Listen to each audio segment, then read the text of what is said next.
اعوذ باللہ من الشیطان الرجیم بسم اللہ الرحمن الرحیم۔ السلام علیکم اسٹوڈنٹس، کیسے ہیں آپ سب؟ امید ہے خیریت سے ہوں گے۔ جیسا کہ آپ لوگوں کو پتہ ہے کہ اب آپ لوگوں کا سلیبس چینج ہو چکا ہے، اب آپ لوگ یکساں قومی نصاب پڑھیں گے، تو اس میں آپ لوگوں کو آج معاشرت علوم سٹارٹ کروا رہی ہوں گریڈ 5 کی، ٹھیک ہے۔ سب سے پہلے میں آپ کو آپ کے چیپٹرز بتاتی ہوں جو کہ آپ کے سلیبس کا حصہ ہیں سیکنڈ ٹرم میں، وہ ہیں اول سے لے کے ششم تک، ٹھیک ہے۔ اس میں جتنے بھی اسباق آگے سے آئیں گے، شہریت سے لے کے معاشیات تک، یہ آپ کا تمام چیپٹر جو ہیں یہ آپ کے سیکنڈ ٹرم کے سلیبس میں ایڈ ہوں گے، ٹھیک ہے۔ آج ہم سٹارٹ کریں گے باب نمبر 1 شہریت، ٹھیک ہے۔ یہ ہے باب نمبر اول شہریت یعنی کہ سٹیزن شپ۔ اس کو آج ہم ریڈنگ سٹارٹ کرتے ہیں۔ شہریت اور انسانی حقوق کہ شہریت کیا ہے اور انسان کے حقوق کیا کیا ہیں معاشرے میں۔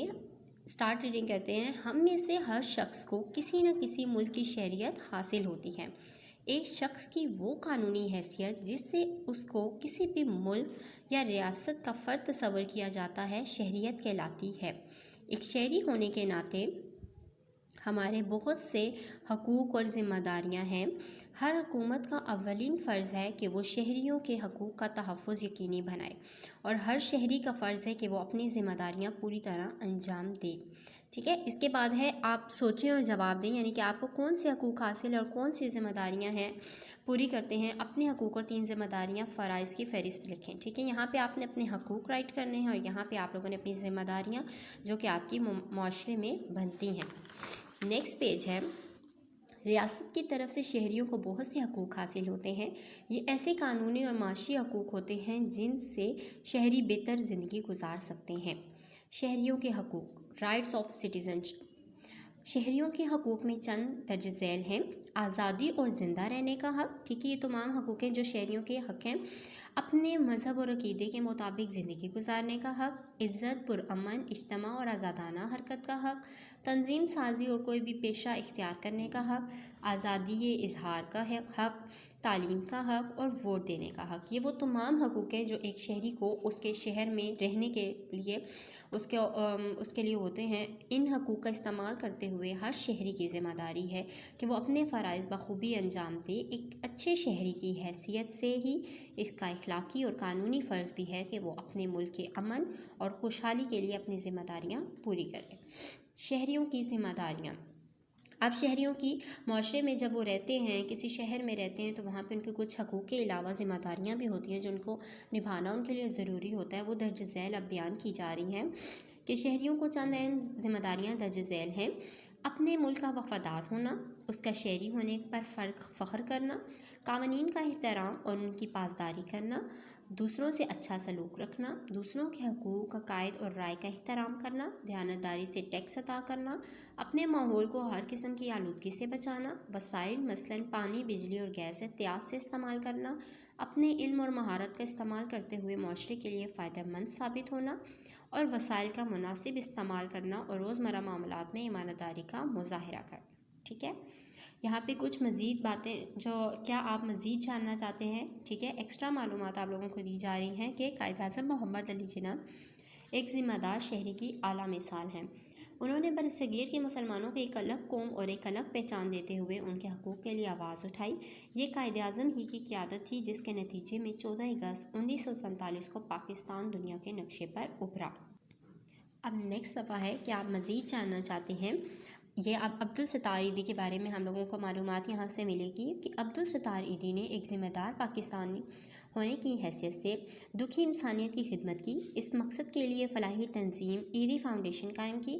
اس تنظیم میں پورے ملک میں بیماریوں کے لیے کلینک، بلڈ بینک، یتیموں، لاوارثوں، معذوروں کے لیے پناہ گاہیں اور بچوں کے لیے کئی اسکول قائم کیے۔ یہ تنظیم پورے دنیا میں قدرتی آفات اور جنگوں سے متاثرہ انسانوں کو امداد فراہم کر رہی ہے۔ عبدالستار ایدھی کی ان خدمات پر حکومت پاکستان کی طرف سے انہیں نشان امتیاز سے نوازا گیا۔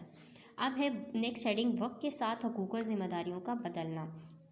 وقت گزرنے کے ساتھ زندگی گزارنے کے طریقے بدلتے رہتے ہیں، اس لیے شہریوں کے حقوق اور ذمہ داریوں میں بھی تبدیلی آتی ہے۔ پاکستان کے قیام کے وقت مسلمانوں کی ایک بڑی تعداد ہجرت کر کے پاکستان آئی۔ ملک مشکل صورتحال سے دوچار تھا۔ پہلے ہی سال مہاجرین کی آبادکاری کے مسئلے کا سامنا کرنا پڑا۔ اس وقت خوراک، صاف پانی، بجلی، صنعتوں اور رہائش گاہوں، ہسپتالوں، سڑکوں اور بینکوں کی شدید کمی تھی۔ ترقی کا ایک مضبوط بنیادی ڈھانچہ تشکیل دینے میں کچھ وقت لگا۔ اللہ تعالیٰ کے فضل و کرم سے جلد ہی پاکستان ترقی کی راہ پر گامزن ہو گیا۔ وقت کے ساتھ ساتھ تعلیم، صحت، بینکاری اور ذرائع نقل و حمل میں نمایاں ترقی ہوئی۔ لوگوں کو ان کے بنیادی حقوق حاصل ہوئے۔ آج پاکستان میں بینکاری کا ایک مضبوط نظام قائم ہے۔ اسی طرح پورے ملک میں سڑکوں کا جال بچھا ہوا ہے۔ توانائی اور رہائشی شعبے نے بھی تیزی سے ترقی کی ہے۔ تعلیمی اور طبی شعبوں میں بھی ہم آگے بڑھ رہے ہیں۔ پاکستان کے شہریوں کو جہاں بنیادی حقوق حاصل ہیں، وہیں شہری کی حیثیت سے ان پر کچھ ذمہ داریاں بھی عائد ہوتی ہیں۔ قیام پاکستان کے فوراً بعد ملک کو مشکل حالات سے نکالنے اور ترقی کے لیے مضبوط بنیاد فراہم کرنے کی ذمہ داری پاکستان کے شہریوں کی تھی۔ آج ہمارا یہ فرض ہے کہ ہم اپنے ملک کے تمام اداروں کو مستحکم کریں، اپنی تعلیم و تربیت کا استعمال کرتے ہوئے اچھے اور مفید شہری ہونے کا ثبوت دیں، تاکہ ملک خوشحال ہو اور مزید ترقی کرے۔ ہم 21ویں صدی میں داخل ہو چکے ہیں۔ ٹیکنالوجی کی ترقی نے دنیا کو گلوبل ولیج بنا دیا ہے۔ لوگ آسان سفری سہولیات، ماس میڈیا اور ٹیلی مواصلات کے ذریعے سے ایک دوسرے سے رابطے میں ہیں، ایک ہی معاشرہ بن چکے ہیں۔ آج کا دور ڈیجیٹل دور ہے۔ ہم ڈیجیٹل شہری ہیں، یعنی کہ وقت کے ساتھ ساتھ حقوق اور ذمہ داریاں جو ہیں ایک شہری کی، وہ تمام ذمہ داریاں اور حقوق بدلتے جا رہے ہیں۔ ٹھیک ہے، اس پورے پیراگراف میں وہ تمام ذمہ داریاں جو پیچھے بتائی گئی تھی، ان سے تھوڑا سا ہٹ کے ذمہ داریاں اور حقوق بتائی گئی ہیں کہ ایک جو ڈیجیٹل شہری ہے اس کے کیا کیا حقوق ہیں اور اس پہ کیا کیا فرائض جو ہیں اس پہ ہیں کہ ضروری ہیں اس کے لیے کہ وہ اس نے فرائض سر انجام دینے ہیں۔ نیکسٹ صفحہ ہے، صفحہ نمبر 4، ڈیجیٹل شہری اور اس کی ذمہ داریاں۔ ایک جو ڈیجیٹل شہری ہے اس کی کیا کیا ذمہ داریاں ہیں، اب ہم اس پیراگراف میں یہ پڑھیں گے کہ ایسے شہری جو سماجی اور شہری سرگرمیوں میں حصہ لینے کے لیے انٹرنیٹ اور دیگر ڈیجیٹل ٹیکنالوجی کے ذرائع مثلاً فیس بک، واٹس ایپ، انسٹاگرام، ٹویٹر وغیرہ کا مؤثر استعمال کرتا ہے، ڈیجیٹل شہری کہلاتا ہے۔ ڈیجیٹل شہری کی ذمہ داریاں ہیں کہ وہ اپنی اور دوسروں کی حفاظت کے لیے اخلاقی اصولوں کا خاص خیال رکھے۔ آئیے دیے ہوئے ذہنی خاکے کی مدد سے ڈیجیٹل شہری کی ذمہ داریوں کے بارے میں جانتے ہیں۔ یعنی کہ اگر ڈیجیٹل شہری ہے تو اس کی تمام ذمہ داریاں اس خاکے میں پیش کی گئی ہیں۔ یہاں سے سٹارٹ کرتے ہیں۔ نمبر 1، تمام انٹرنیٹ سائنس کے اصول اور قوانین کی پابندی کرنا، دوسروں کے حقوق اور ان کی رائے کا احترام کرنا، بغیر اجازت لوگوں کی ذاتی معلومات، تصاویر یا کام کے استعمال یا اشتراک سے گریز کریں، تعصب اور غلط معلومات پھیلانے سے گریز، کسی شخص کی ساکھ اور کام کو نقصان پہنچانے سے گریز، بات چیت کے وقت مناسب زبان اور بہتر الفاظ کا استعمال اور لوگوں کی ذاتی معلومات کا احترام۔ ٹھیک ہے، یہ تھی ڈیجیٹل شہری کی ذمہ داریاں۔ اب نیکسٹ ہے، آن لائن ہونے کی صورت میں اختلاف رائے سے کیسے نمٹا جائے۔ اب آن لائن ہونے کی صورت میں ہم لوگوں کو اختلاف رائے سے نمٹنے کے چند اصول درج ذیل دیے گئے ہیں کہ آن لائن کی صورت میں اگر آپ لوگوں کے درمیان میں کوئی بھی اختلافات، کوئی بھی لڑائی جھگڑے پیش آئیں تو ان کو کیسے سالو کیا جائے، اس میں وہ آپ کو اصول بتائے جائیں گے۔ جب آپ ای میل یا سوشل میڈیا پوسٹ کے بارے میں تکلیف دی یا ناراضگی محسوس کریں تو فوراً اس کا جواب نہ دیں۔ کچھ دیر سوچ بچار کے بعد ای میل یا پوسٹ کو دوبارہ پڑھیں اور ٹھنڈے دماغ سے جواب دیں۔ اختلاف رائے کی صورت میں صبر و تحمل کا مظاہرہ کریں اور دوسروں کی رائے کا احترام کریں۔ اپنا رویہ مثبت رکھیں اور تنقید کو خوشدلی سے قبول کریں۔ الزام تراشی سے گریز کریں۔ بات چیت کے وقت مناسب زبان اور بہتر الفاظ کا استعمال کریں۔ دلائل سے اپنی بات واضح کریں۔ نیکسٹ ٹاپک ہے، اقوام متحدہ اور انسانی حقوق۔ اب اقوام متحدہ میں انسانی حقوق بتائے جا رہے ہیں کہ خوراک، لباس، رہائش انسان کے بنیادی حقوق ہیں۔ ان کے علاوہ ہر انسان کو آزادی سے زندگی گزارنے، آزادی اظہار، انصاف کا حق حاصل ہے۔ یہ سارے حقوق انسانی حقوق کہلاتے ہیں۔ یہ وہ حقوق ہیں جن کے تحت تمام انسان یکساں بنیادی ضروریات، سہولیات کے حقدار ہیں۔ انسانی حقوق کے تحفظ اور انصاف کی فراہمی کے لیے 1945 میں اقوام متحدہ نے انسانی حقوق کا عالمی اعلامیہ تیار کیا۔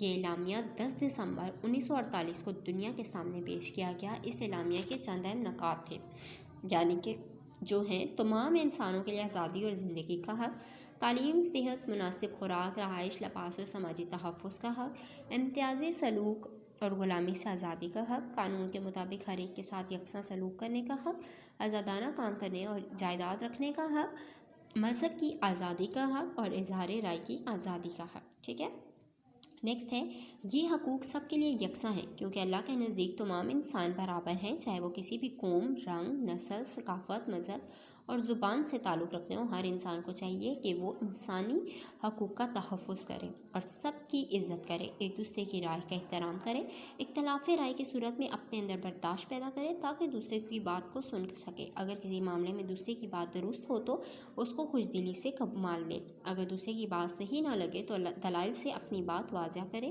اور بحث و مباحثے سے گریز کرے۔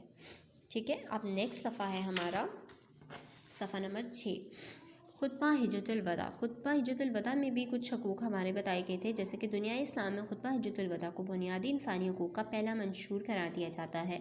یہ خطبہ 9 ذی الحجہ 10 ہجری 632 کو میدان عرفات میں پیش کیا گیا۔ اس تاریخی خطبے میں حضرت محمد صلی اللہ خاتم النبیین صلی اللہ علیہ وآلہ وسلم نے فرمایا، اے لوگو، بے شک تمہارا رب بھی ایک ہے، تمہارا باپ بھی ایک۔ آگاہ رہو، کسی عربی کو اجمی پر، اجمی کو عربی پر، کسی سفید فام کو کسی سیاہ فام پر، کسی سیاہ فام کو کسی سفید فام پر کوئی فضیلت حاصل نہیں۔ فضیلت کا معیار صرف تقویٰ ہے، یعنی کہ تمام انسان چاہے وہ کسی بھی نسل سے ہوں، وہ عربی ہوں، اجمی ہوں، گورے ہوں، کالے ہوں، ایون کہ کوئی بھی نسل ہو ان کی، وہ تمام انسان برابر ہیں۔ یہ خطبہ حجۃ الوداع کے موقع پر ہمارے حضرت محمد صلی اللہ علیہ وسلم نے بھی فرما دیا تھا۔ آزادی اظہار کی اہمیت، کہ اب ہر انسان کو اپنے رائے پیش کرنے کی آزادی ہونی چاہیے، کہ اس میں یہ بتایا جا رہا ہے، اب اسٹارٹ ریڈنگ کرتے ہیں۔ انسانی حقوق کے مطابق ہر انسان کو اپنے خیالات کے اظہار کا حق حاصل ہے۔ 1948 کے انسانی حقوق کے عالمی اعلامیہ کے آرٹیکل 19 میں کہا گیا کہ ہر ایک کو رائے اور اظہار رائے کی آزادی کا حق حاصل ہے۔ اس حق میں کسی مداخلت کے بغیر رائے قائم کرنے اور کسی بھی میڈیا کے ذریعے سے کسی بھی سرحد سے قطع نظر معلومات، نظریات کو تلاش کرنے، حاصل کرنے اور فراہم کرنے کی آزادی شامل ہے۔ آزادی اظہار کے نظریے کو 19ویں صدی کے برطانوی مفکر جان اسٹیورٹ مل نے پیش کیا۔ انہوں نے کہا کہ معاشرتی ترقی کا واحد راستہ یہ ہے کہ انسانوں کو آزادانہ طور پر اپنے خیالات کا اظہار کرنے دیا جائے۔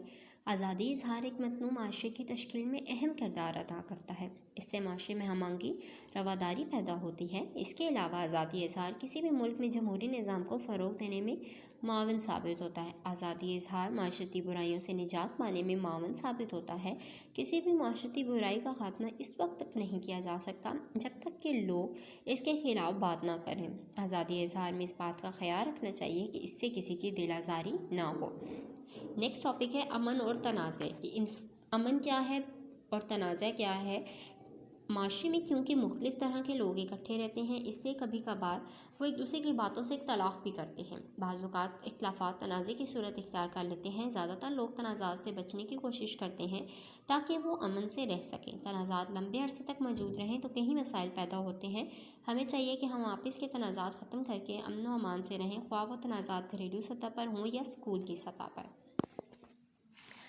نیکسٹ ہے صفحہ نمبر 7، تنازعات کا حل۔ کسی بھی مسئلے کو بات چیت و مذاکرات کے ذریعے سے حل کیا جا سکتا ہے۔ بات چیت کے ذریعے سے ہم بآسانی دوسروں کے نقطہ نظر کو سمجھ سکتے ہیں، اپنے نقطہ نظر دوسروں کو سمجھا سکتے ہیں۔ بات چیت و مذاکرات کے ذریعے چند باتوں کا خیال رکھنا ضروری ہے، جیسا کہ بات چیت کے لیے مناسب الفاظ کا استعمال، دوسروں کو اپنی بات مکمل کرنے کا موقع دیں، دوسروں کی بات غور سے سنیں، دوسروں کے نقطہ نظر کو سمجھیں۔ امن اور ہم آہنگی کے فروغ کے طریقے۔ اب امن قائم کرنے کے بہت سے طریقے ہیں جو کہ آگے آپ پڑھیں گے۔ امن اور ہم آہنگی سے معاشرے کے ہر فرد پر مثبت اثرات مرتب ہوتے ہیں، لوگ بھی متحد رہتے ہیں۔ لوگوں کو متحد رکھنے کے ساتھ ساتھ امن کسی بھی ملک میں خوشحالی اور ترقی کا باعث بھی ہے۔ امن اور ہم آہنگی پیدا کرنے کے لیے کچھ باتوں کا خیال رکھنا ضروری ہے، جو کہ ہیں دوسروں کے ساتھ ہمیشہ نرمی سے اور رحمدلی سے پیش آئیں، اختلافات کے باوجود دوسروں کی رائے اور نظریات کا احترام کریں، غلطی کی صورت میں معذرت کر کے معاملہ حل کر لیں۔ دوسروں کے حقوق غصب کرنے سے تعلقات میں خرابی ہوتی ہے، اس لیے ایک دوسرے کے حقوق کا خیال رکھیں۔ کوئی بھی معاملہ پیش آئے تو امن اور ہم آہنگی کی خاطر صبر و تحمل کا مظاہرہ کرتے ہوئے مصالحت اختیار کریں۔ یہاں امن اور ہم آہنگی سے مراد، یعنی کہ امن اور ہم آہنگی کی تعریف بتائی جا رہی ہے کہ امن اور ہم آہنگی سے مراد معاشرے میں سکون اور آپس میں صلح سے رہنا ہے۔